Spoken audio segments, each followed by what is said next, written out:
Hello, c'est moi et j'espère que vous allez bien. Donc aujourd'hui on se retrouve pour une nouvelle vidéo et ce sera une vidéo conseil. Donc je vais vous donner 5 conseils pour éviter que votre conjoint vous trompe tout simplement.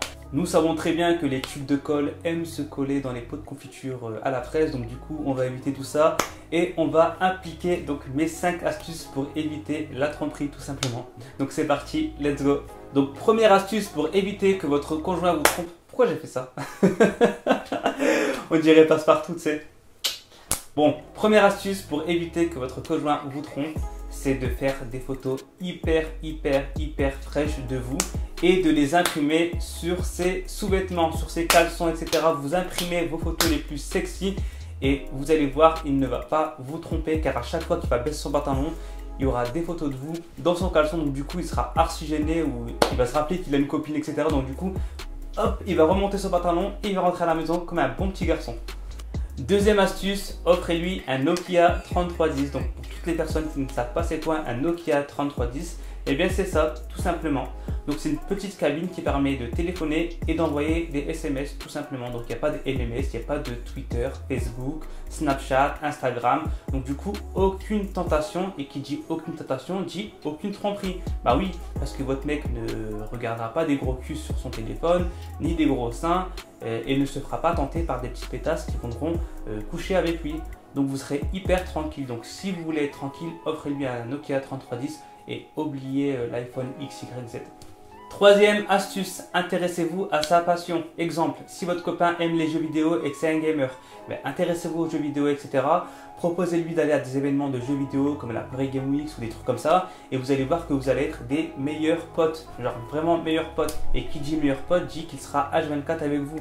Donc c'est vraiment le bon plan, ils finiront heureux et eurent beaucoup d'enfants et des allocations. Quatrième astuce, dialoguer entre vous. Bah oui, le dialogue c'est très important dans un couple. Et quand je dis dialogue, c'est pas salut, ça va, comment a été ta journée? Non, c'est dialoguer vraiment dans des trucs vraiment sérieux, etc. Genre, peut-être qu'au bout de 10 ans, votre copain va être fétichiste, etc. et qui va kiffer les délires de pied, etc. mais qu'il n'osera pas vous en parler, etc.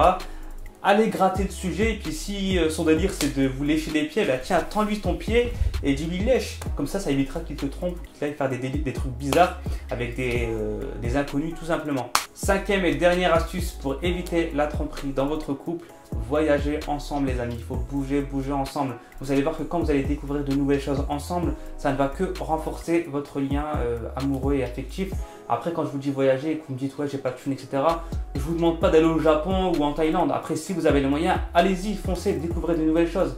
Et voilà, bougez ensemble, allez au cinéma, au restaurant, allez vous promener dans un parc, allez en Belgique, etc. Vous allez voir que ça va que renforcer vos liens et vous allez esquiver la routine. Et vraiment, il n'y a que ça de vrai dans un couple, c'est de niquer cette foutue routine qui fait que votre conjoint va se lasser, que vous allez vous lasser et que un de vous deux va tromper l'autre, et ce serait vraiment dommage, voilà. Donc esquivez cette routine et kiffez votre life tout simplement.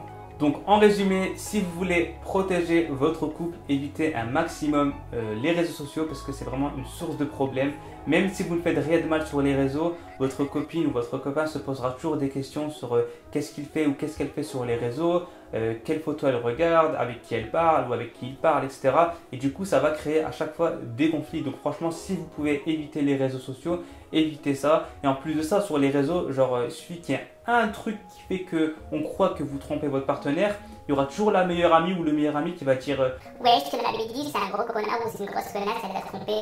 Mais ferme ta gueule, t'as même pas de mec, t'as même pas de meuf, pourquoi tu parles avec moi? Bref, évitez les réseaux sociaux. Si vous pouvez bouger ensemble, voilà, voyager ensemble, etc. C'est vraiment très important. Et à chaque fois, vous allez faire des nouvelles découvertes, etc. ensemble. Et ça fera que des bons souvenirs pour vous. Intéressez-vous à l'autre parce que voilà, on a tous des passions, etc. Exemple, moi j'aime beaucoup tout ce qui est cinéma, etc. Si ma copine aime tout ce qui est mode, beauté, etc.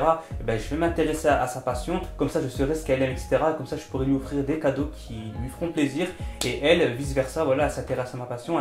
Elle sait ce que j'aime comme film, etc. Et elle me fera des cadeaux qui me plairont tout simplement. Comme je vous le disais tout à l'heure, le dialogue c'est vraiment important. Si vous avez des fantasmes, des trucs chelous, etc. parlez-en à votre conjoint, c'est vraiment important. Vaut mieux que vous réalisez vos fantasmes avec votre conjoint plutôt que vous le faites avec un inconnu ou une inconnue, voilà. Je préfère voir un mec et une meuf faire des fantasmes chelous, genre se lécher, etc. Waouh, je suis trop hardcore, mais bref, que de voir un mec lécher le d'une autre derrière le dos de sa copine. Bref, vous m'avez compris. Et enfin, comme je vous l'ai dit, lorsque vous avez l'intention de tromper votre copain ou votre copine, pensez toujours qu'il y a une personne à la maison qui vous aime, qui vous adore, qui vous kiffe et que ce serait vraiment dommage et dégueulasse de la tromper avec X ou Y. Voilà. Si vous voulez plus être avec votre copine, dans ce cas-là, séparez-vous d'elle ou séparez-vous de lui et allez faire vos affaires. Mais voilà, ne trompez pas parce que voilà, c'est pas cool et c'est pas correct. Et bien écoutez, j'espère que cette vidéo conseil vous a plu. Si c'est le cas, n'hésitez pas à lâcher des likes et des likes, à vous abonner à ma chaîne YouTube Hello c'est moi si ce n'est pas fait, et j'espère que c'est fait. Et on se retrouve très vite pour une prochaine vidéo. Salut!